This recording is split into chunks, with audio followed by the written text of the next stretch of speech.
அழகான பெண் இருந்தால் நல்லாயிருக்கும் அப்படின்னு சொல்லி நிறைய பேர் கூப்பிடுறாங்க, ஆடிஷன் பண்ணுறாங்க.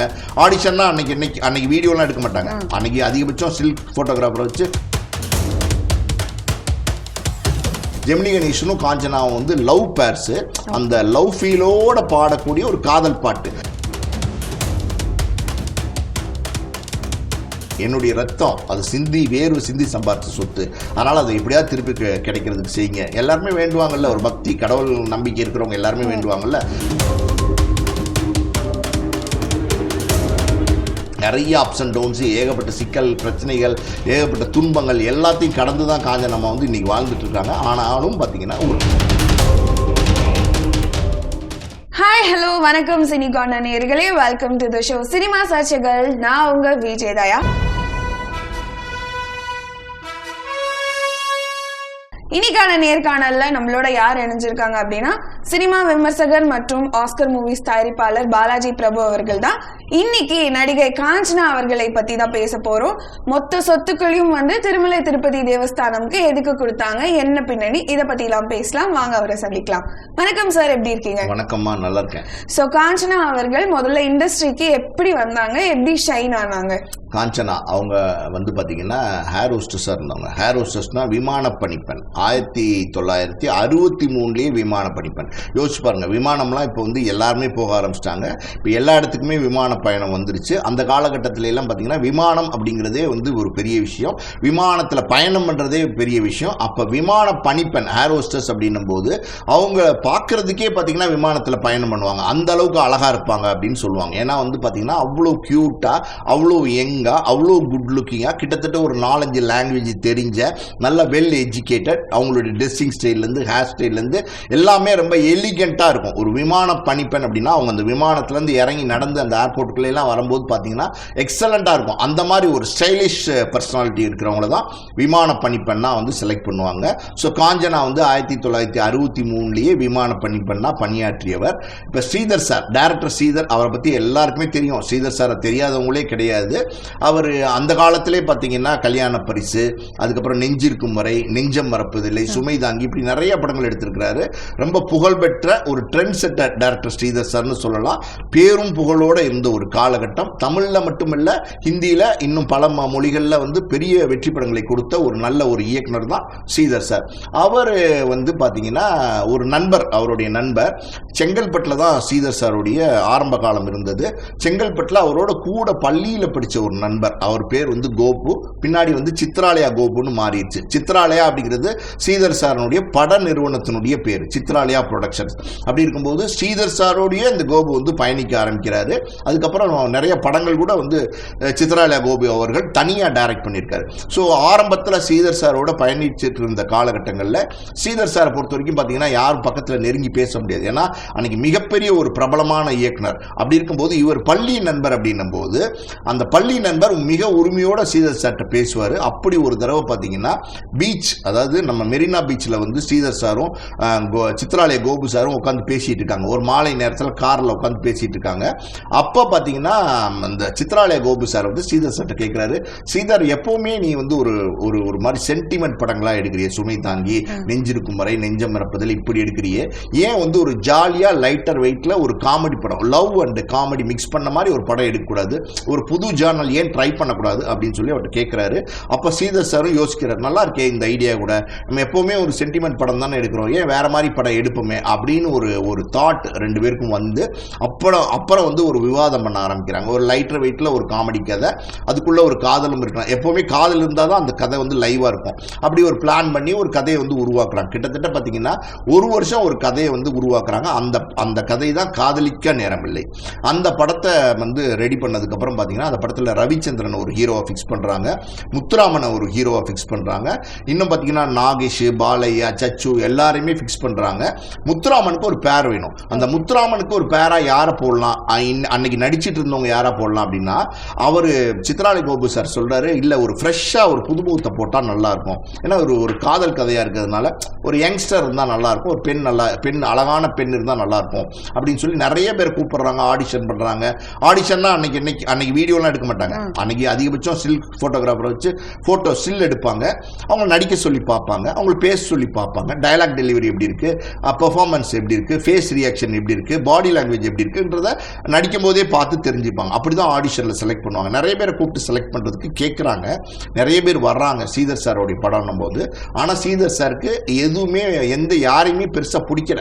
நிறைய பேர் செலக்ட் பண்ணிட்டு சரி பார்க்கலாம், இந்த படத்தை வந்து கொஞ்சம் தள்ளி வச்சு ஆரம்பிக்கலாம் அப்படின்னு சொல்லிட்டு இதுக்கு நடுவில் ஒரு ஹிந்தி ப்ராஜெக்ட் வந்து ஸ்ரீதர் சார் பண்றதுக்காண்டி ஸ்ரீதர் சார், சித்ராலயா கோபு சார் 2 பேரும் ஃப்ளைட்டில் பயணம் பண்ணுறாங்க சென்னையிலேருந்து பாம்பேக்கு.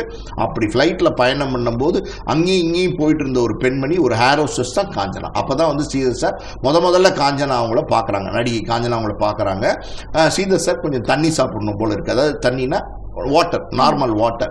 ஸோ அவங்க அந்த அப்படி போகிற காஞ்சனாட்ட can I get a cup of water அப்படின்னு கேட்குறாங்க. அப்போ காஞ்சனா அவங்க பார்த்துட்டு தண்ணி வேணுமா சார் அப்படின்னு கேட்குறாங்க. உடனே ஒரு ஸ்ரீதர் சார் கேட்குறாரு, தமிழ் தெரியுமாமா, தமிழ் பேசுவீங்களா, தமிழா அப்படின்னு கேட்குறாரு. தமிழ் நல்லா பேசுவேன் சார், அது இல்லாமல் 2-3 லாங்குவேஜ் நல்லா பேசுவேன் அப்படின்னு சொல்லிட்டு போகிறாங்க. தண்ணி எடுத்து வந்து கொடுக்குறாங்க. அப்புறம் அவர் தண்ணி குடிக்கிறாரு. மறுபடியும் அங்கேயும் இங்கேயும் போகும்போது அந்த பெண்மணியை பார்க்கும்போது ஸ்ரீதர் சாருக்கு ஒரு மைண்டில் ஒரு ஐடியா வருது, இந்த பொண்ணு நல்லா இருப்பாங்க போலயே, அந்த முத்துராமன் பேர் அந்த காதலிக்க நேரமில்லை படத்துக்கு அப்படின்னு சொல்லி பக்கத்தில் இருக்கிற நண்பர்கிட்ட சொல்றாரு, கோபு இந்த பொண்ணு நல்லா இருக்கா அப்படின்னு கேட்கிறாரு. அவர் பார்த்துட்டு நல்லா தான் இருக்கு ஸ்ரீதர், கூப்பிட்டு பேசி பார்க்கலாமா அப்படின்னா, ஏரோஸ்டஸ் இருக்காங்களே நடிப்பாங்களா அப்படின்னு. ஏரோஸ்டஸ் நடிச்சாங்கன்னா படத்துக்கு இன்னும் பப்ளிசிட்டி, ஏரோஸ்டஸ் படத்தில் நடிக்கிறாங்க அப்படிங்கிற ஒரு பெரிய பப்ளிசிட்டி. நான் சொன்னேன்ல, ஏரோஸ்டஸ்லாம் அவ்வளோ அழகா இருப்பாங்க, தேவதை மாதிரி இருப்பாங்க. ஸோ அப்படின்னும் போது நேர அடுத்து ஏதோ ஒன்று பேசும்போது காஞ்சனா கிட்ட ஸ்ரீதர் சாரே இன்ட்ரடியூஸ் பண்ணிக்கிறாரு, அம்மா நான் வந்து டைரக்டர் ஸ்ரீதர் அப்படிங்கிறாரு. அப்போதான் காஞ்சனா அவங்களுக்கே தெரியும் இவர் டைரக்டர் ஸ்ரீதர், ஏன்னா தெரியாது அவங்களுக்கு. ஸோ அப்படியா சார், நீங்களா சார் டைரக்டர் ஸ்ரீதர் அப்படின்னு சொல்லிட்டு, உங்கள் படங்கள்லாம் நான் பார்த்துருக்கேன் சார் அப்படின்னு சொல்லிட்டு பேசுகிறாங்க, கேஷுவலாக பேசுகிறாங்க. அப்போ ஸ்ரீதர் சார் சொல்கிறாரு, ஏமா நான் வந்து இந்த மாதிரி காதலிக்க நேரம்லேன்னு ஒரு படம் எடுக்கிறேன், அந்த படத்தில் வந்து முத்துராமனுக்கு பேரா ஒரு பெண் வேணும், நீங்கள் அந்த படத்தில் நடிக்கிறீங்களா, எனக்கு தெரிஞ்சு நீங்கள் ஆப்டாக இருப்பீங்க, நல்லா அழகாக இருக்கீங்க, சினிமாவுக்கு நல்லா இருக்கும் உங்கள் ஃபேஸ் கட்டு, உங்களுடைய ஸ்டைல்லாம் ரொம்ப நல்லா இருக்கு அப்படின்னோடனே அவங்க வந்து மறுக்கிறாங்க, இல்லை சார் நான் வந்து ஏர் ஹோஸ்டஸாக இருக்கேன், எங்கள் அப்பா வந்து ஒரு பெரிய தொழிலதிபர், எங்கள் அப்பா தொழிலில் தோற்றதுனால தான் நானே படிச்சுட்டு ஏர் ஹோஸ்டஸாக இதுக்கு ட்ரைனிங்லாம் இருக்கு, நான் அதெல்லாம் பண்ணி இதுக்கு வந்து இந்த வாய்ப்புக்கு வந்திருக்கேன். ஸோ அப்படி இருக்கும்போது இது எனக்கு நல்ல ஒரு ஆப்பர்ச்சுனிட்டி, இதை விட்டுட்டு நான் வர முடியாது அப்படின்னு சொல்றாரு. அப்ப ஸ்ரீதர் சார் என்ன சொல்றாருன்னா, நீங்க விட்டுட்டு வர வேண்டாம், நீங்க லீவ் போட்டு வாங்க, நீங்க அதிகபட்சம் ஒரு 30 நாள் 40 நாள் தான் நடிக்க வேண்டியிருக்கும், அதை மட்டும் நீங்க லீவ் போட்டு வந்து கோஆபரேட் பண்ணுங்க, ஒரே ஒரு படம் நடிச்சு கொடுங்களேன், ட்ரை பண்ணுங்களேன் அப்படின்னு சொல்லும்போது அவங்களுக்குமே ஒரு எண்ணம் தோணுது, காஞ்சனா மேடம்க்குமே. அவங்க என்ன நினைக்கிறாங்கன்னா, ஓகே ஒரு பிரபல இயக்குனர், இன்னைக்கு சங்கர், மணிரத்னம், லோகேஷ் கனகராஜ் இவங்கெல்லாம் கூப்பிட்டா யாராக இருந்தாலும் இப்போ நடிக்க ஆசைப்படுவாங்கல்ல, அந்த மாதிரி அன்னைக்கு பிரபல இயக்குனர்னால சரி நடிச்சு பார்க்கலாமே அப்படின்னு சொல்லிட்டு தான் அந்த படத்தில் நடிக்க வராங்க. அந்த படத்தில் நடிக்கிறாங்க. அவங்க நடித்த முதல் படம் காதலிக்க நேரமில்லை. அந்த படம் முத்துராமன் காஞ்சனா பேர் வந்து ரொம்ப சூப்பராக இருக்கும். அந்த படத்தில் பார்த்தீங்கன்னா அவங்க புதுமுகம் மாதிரியே இருக்க மாட்டாங்க, அவ்வளோ எக்ஸலண்டாக நடிச்சிருப்பாங்க. யூடியூப்லாம் அந்த படம் அவைலபிளாக இருக்குது. இப்போ போய் பார்த்தீங்கன்னா கூட அப்படி ஒரு நகைச்சுவை படத்தை இது வரைக்கும் தமிழ் சினிமாவில் 1963 வந்துச்சு. கிட்டத்தட்ட எனக்கு தெரிஞ்சு பார்த்தீங்கன்னா ஒரு 62 வருஷம் ஆச்சுன்னு நினைக்கிறேன். இன்னை வரைக்கும் அப்படி ஒரு காமெடி படம் வரவே இல்லை. அந்த மாதிரி ஒரு காமெடி படம், விழுந்து விழுந்து சிரிக்கிற ஒரு காமெடி படம். நாகேஷ் எல்லாம் பார்த்தீங்கன்னா சச்சுவோட பண்ணுற சேட்டை, பாலையாட்ட ஒரு கதை சொல்வார், அது இந்த படத்தில் உள்ள காதல், பேரு, லவ் எல்லாமே வேற மாதிரி இருக்கும். காமெடி எக்ஸலண்டா இருக்கும். அப்படி ஒரு பெஞ்ச்மார்க் படம் தான் காதலிக்க நேரமில்லை. அந்த படத்தில் விஸ்வநாதன் வேலை வேண்டும்னு ஒரு பாட்டு, அந்த பாட்டே பார்த்தீங்கன்னா பயங்கர ஹிட்டு. ஸோ மொத்தத்தில் அந்த படம் ரிலீஸ் ஆகி பயங்கர ஹிட் ஆயிடுச்சு. ஆனால் அந்த படம் ரிலீஸ்க்கு முன்னாடி மறுபடியும் காஞ்சனாவை ஸ்ரீதர் சார் கூப்பிட்டு விட்டு இந்த மாதிரி மேடம் நீங்கள் வந்து உங்கள் பேரை நாங்கள் மாற்றணும்னு நினைக்கிறோம் அப்படிங்கிறாங்க. என்னன்னா காஞ்சனாவுடைய உண்மையான பேர் வந்து காஞ்சனா கிடையாது, வசுந்தரா தேவி. ஏன் சார் என்னோட பேரை மாற்ற நினைக்கிறீங்கன்னு கேட்குறாங்க ஸ்ரீதர் சார்ட்ட. அப்போ ஸ்ரீதர் சார் சொல்கிறாரு, இல்லைம்மா ஏற்கனவே பார்த்தீங்கன்னா வைஜெயந்தி மாலான்னு ஒரு நடிகை இருக்காங்க, அவங்களுடைய அம்மாவும் ஒரு நடிகை, அவங்க பேர் வந்து வசுந்தரா தேவி, அதனால உங்கள் பேரை வந்து வேறையா மாற்றி வச்சா நல்லா இருக்கும்னு நினைக்கிறேன், காஞ்சனான்னு வைக்கலான்னு இருக்கேன் அப்படின்னு சொல்கிறாரு.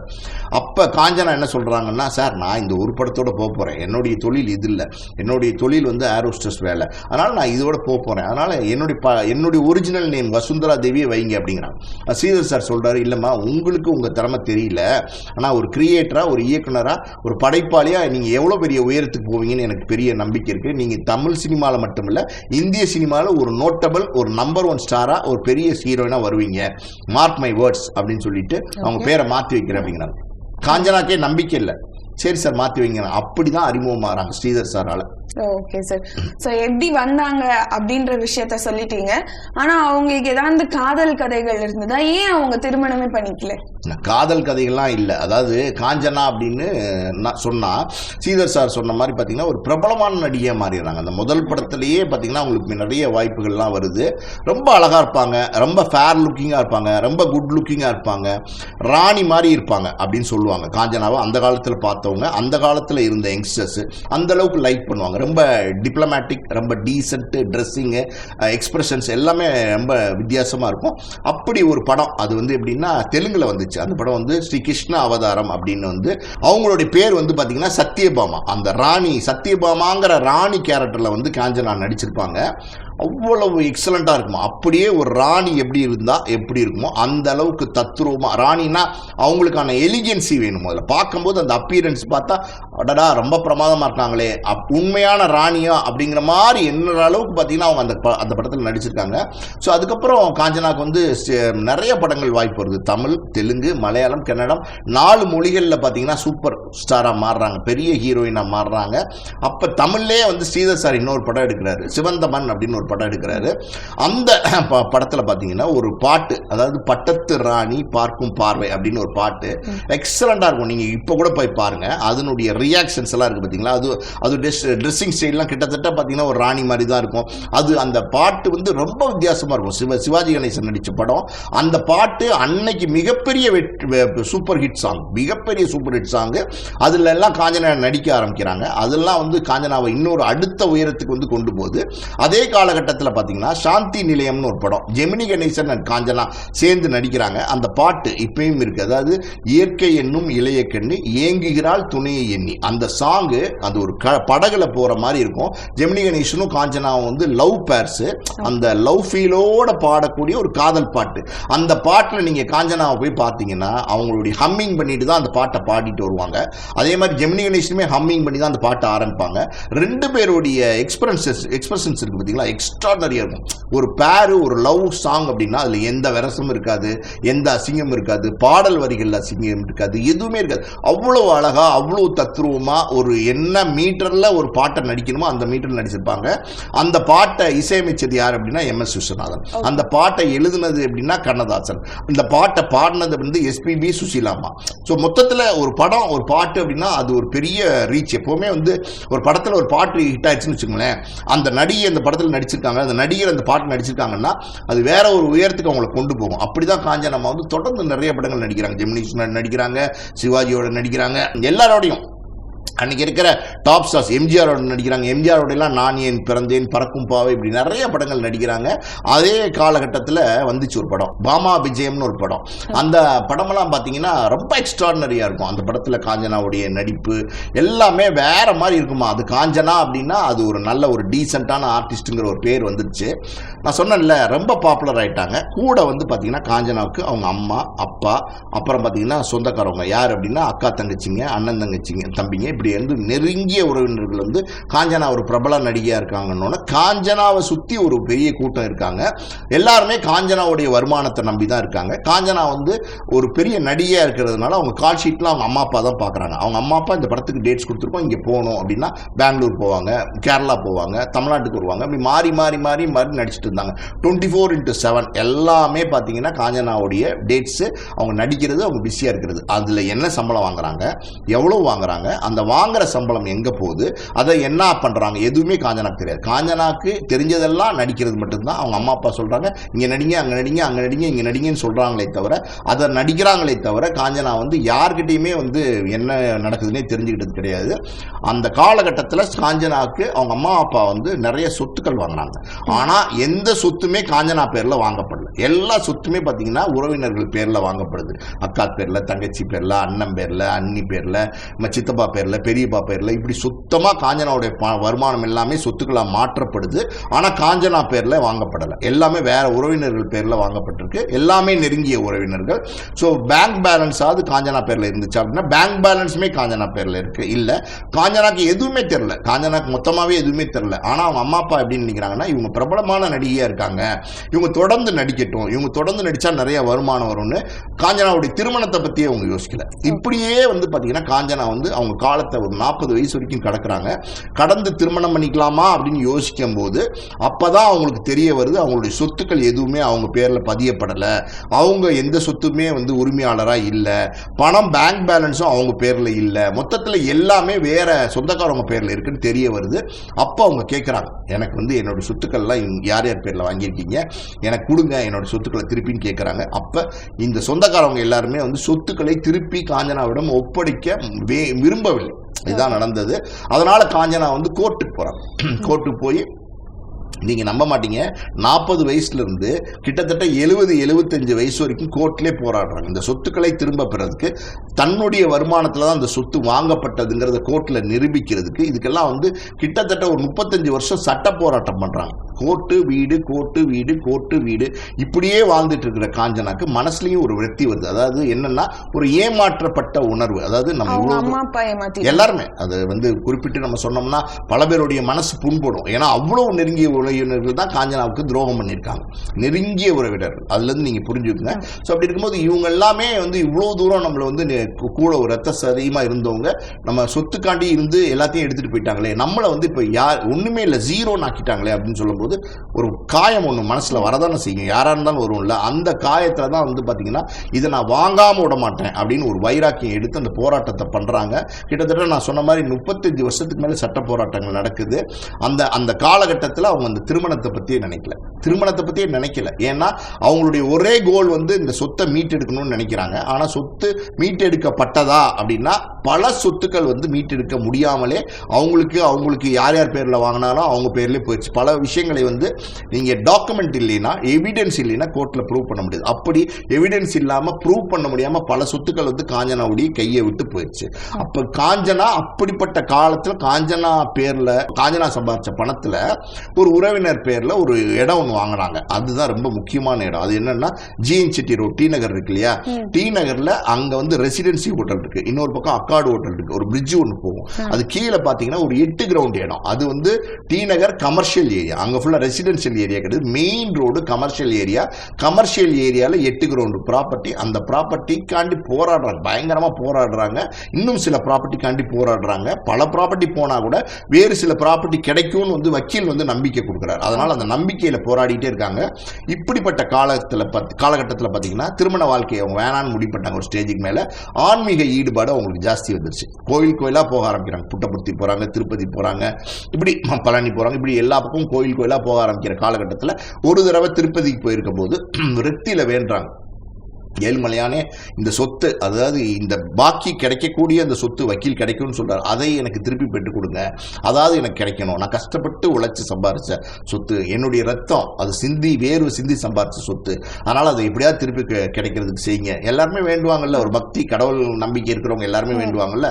அந்த மாதிரி வேண்டும் போது இந்த டி நகர்ல 8 கிரவுண்ட் சொன்னேன்ல, அந்த சொத்து எனக்கு திருப்பி கிடைச்சா நான் திருப்பதி தேவஸ்தானத்துக்கு இனாமா எழுதி வச்சிடறேன் அப்படின்னு ஒரு பிரேயர் பண்றான், ஒரு வேண்டுதல் வைக்கிறான்.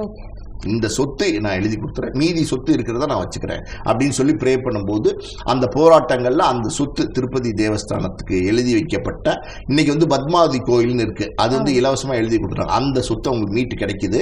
அதே மாதிரி டி நகர்ல தான் இருக்காங்க அவங்க, ரொம்ப தூரத்துல எல்லாம் இல்லை, டி நகர்ல தான் அவங்க வீடு இருக்கு. ஒரு ஒரு 4 கிரவுண்டு உள்ள ஒரு இடம் ஒன்று கிடைக்குது. அதுல வந்து ஒரு ப்ரமோட்டரோட ஃபிளாட் ப்ரமோட் பண்ணிட்டு ஒரு 4 ஃபிளாட்டை வாடகைக்கு விட்டுருக்காங்க.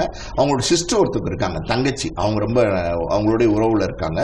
அவங்களுடைய கஸ்டடியில காஞ்சனாமா வந்து பாத்தீங்கன்னா டே டு டே வந்து அவங்களுடைய லைஃப் ரொட்டீன் எப்படின்னா சாதாரண, அதாவது ஒரு காலத்துல ஏர் ஹோஸ்டஸா இருந்தவங்க, நல்லா பாருங்க, ஏர் ஹோஸ்டஸா இருந்தவங்க விமானத்திலே பறந்தவங்க, இப்படி விமானத்தில் போறது வரது தானே ஏர் ஹோஸ்டஸோட வேலை.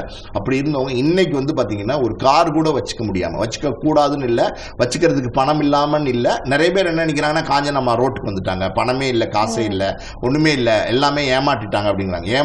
ஏமாற்றப்பட்டது உண்மை. ஆனா எல்லா சொத்தும் இல்லை, ஒரு சில சொத்துக்கள் கிடைச்சதுனால அதை வச்சுட்டு இன்னைக்கு வந்து காஞ்சனாமா கிட்டத்தட்ட 2 லட்ச ரூபா வாடகை வர மாதிரி பண்ணிட்டு சந்தோஷமா இருக்காங்க. அவங்க நினைச்சா ஒரு கார் வாங்கிக்கலாம், ஆனா அது அவங்க விரும்பல. அவங்க நினைச்சா பட்டு உடைகள் உடுத்திக்கலாம், ஆனா அது விரும்பலை. அவங்க நினைச்சா நகைகள் போட்டுக்கலாம், வைரங்கள் அள்ளி போட்டுக்கலாம், ஆனால் அது அவங்க விரும்பலை. எதையுமே அவங்க விரும்பலை. எளிமையான ஒரு வாழ்க்கை, ஆன்மீக தேடலோட அவங்க வந்து இருக்காங்க. இப்போ வந்து ஒரு ஷேர் ஆட்டோவில் ஏறுறது, பக்கத்தில் எங்கேயாவது போகிறது, அந்த அடிக்கடி நீங்கள் வந்து அந்த டி நகருக்கு அந்த சொத்தை வந்து கொடுத்துட்டாங்கன்னு சொன்னல, அந்த பத்மாவதி கோயிலாக இன்னைக்கு இருக்குது. அங்கே போனீங்கன்னா ஒரு 4-5 மணிக்கு போனீங்கன்னா பல நேரங்களில் காஞ்சனாமா சென்னையில் இருந்தாங்கன்னா அங்கே வந்து தனியாக உட்காந்துருப்பாங்க சாமி கும்பிட்டுட்டு. கிட்டத்தட்ட ஒரு 3 மணி நேரம் 4 மணி நேரம் உட்காந்துருப்பாங்க. எதை பற்றி பார்க்காம புக்கு, சாமி புக்கு படிச்சுக்கிட்டு உட்காந்துருப்பாங்க. ஒரு ஆன்மீக தேடலோடு இன்னைக்கு இருக்காங்க. அந்த 8 கிரவுண்ட் சொத்து இவங்களுக்கு கிடைச்சிருச்சுன்னொன்னே பல செல்வந்தர்கள் வந்து போட்டி போட்டாங்க, இந்த சொத்தை நம்ம எப்படியாவது வாங்கணும், காசு கொடுத்து தான். ஏன்னா அவ்வளோ பெரிய ப்ராப்பர்ட்டி, பிரைம் ப்ராப்பர்ட்டி. அதனால பல போட்டிகள் இருந்துச்சு. கிட்டத்தட்ட ஒரு 20-30 பேர் வந்து எனக்கு கொடுங்க, எனக்கு கொடுங்க, நான் இந்த வேலை தரேன், நான் இந்த வேலை தரேன், நான் இந்த வேலை தரேன்னு கேட்டாங்க. ஆனால் காஞ்சனாமா வந்து பணத்துக்கெல்லாம் ஆசைப்படாமல், சபலப்படாமல், அந்த சொத்து திருப்பி கிடைச்சா திருப்பதி தேவஸ்தானத்துக்கு நான் இனாமா தந்துருவேன்னு சொல்லி வேண்டியிருந்தாங்க இல்லையா, அந்த வேண்டுதலை நிறைவேற்றுறதுக்காண்டி அவங்க முறைப்படி பார்த்தீங்கன்னா அந்த சொத்தை வந்து திருப்பதி தேவஸ்தானத்துக்கு இனாம் பத்திரம் பண்ணி கொடுத்துட்டாங்க. ஸோ காஞ்சனாமா அப்படின்னு எடுத்துக்கிட்டிங்கன்னா அவங்க வந்து ஒரு எவர்கிரீன் ஸ்டாராக ஒரு காலகட்டத்தில் இருந்தாங்க. அதுக்கப்புறம் காஞ்சனாமாவோட வாழ்க்கை நிறைய அப்ஸ் அண்ட் டவுன்ஸு, ஏகப்பட்ட சிக்கல், பிரச்சனைகள், ஏகப்பட்ட துன்பங்கள் எல்லாத்தையும் கடந்து தான் காஞ்சனாமா வந்து இன்றைக்கி வாழ்ந்துட்டு இருக்காங்க. ஆனாலும் பார்த்தீங்கன்னா ஒரு நம்பிக்கை இழக்காமல் நிச்சயமாக வாழ்க்கை என்பது ஒரு உச்சம், அது வாழ்ந்தாங்க. அதுக்கப்புறம் இன்னைக்கு இருக்கிறதும் நல்ல வாழ்க்கை தான். அது சந்தோஷமாக நம்ம வாழணும்னு நினச்சோம்னா, மனதளவில் நம்ம அது ப்ரிப்பேர்டாக இருந்தோம்னா நிச்சயமாக வாழ முடியும் அப்படிங்கிற ஒரு பக்குவத்தோடு வாழ்ந்துட்டு இருக்காங்க. ஒரே ஒரு விஷயம் மட்டும் சொல்லலாம் காஞ்சனாமா அப்படின்னா, காஞ்சனாமா பொறுத்த வரைக்கும் பார்த்தீங்கன்னா காஞ்சனாமாவுடைய லைஃப்னு ஒன்று இருக்குது பார்த்தீங்களா, அது வந்து ஒரு எல்லாருக்கும் ஒரு பாடம்.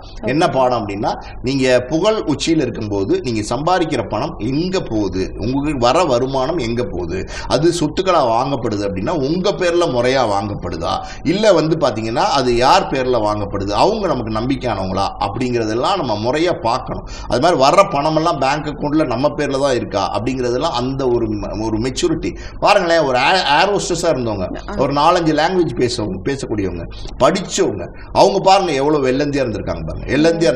அந்த மாதிரி இருக்கக்கூடாது. அதான் சொல்றேன்ல, பல பேர் இந்த மாதிரி திரையுலகத்துக்கு வந்து புகழின் உச்சியில் இருந்த பல நடிகைகள், பல நடிகர்கள், கூட இருந்த சொந்தக்காரவங்களால, கூட இருந்த நண்பர்களால் ஏமாற்றப்பட்டு வீழ்ந்த கதையெல்லாம் உண்டு. அந்த வகையில் பார்த்தீங்கன்னா கூட இருந்தவங்களே தான் குளிப்பறிச்சிட்டாங்க காஞ்சனாமாக்கு சொத்துக்களை திருப்பி கொடுக்காம.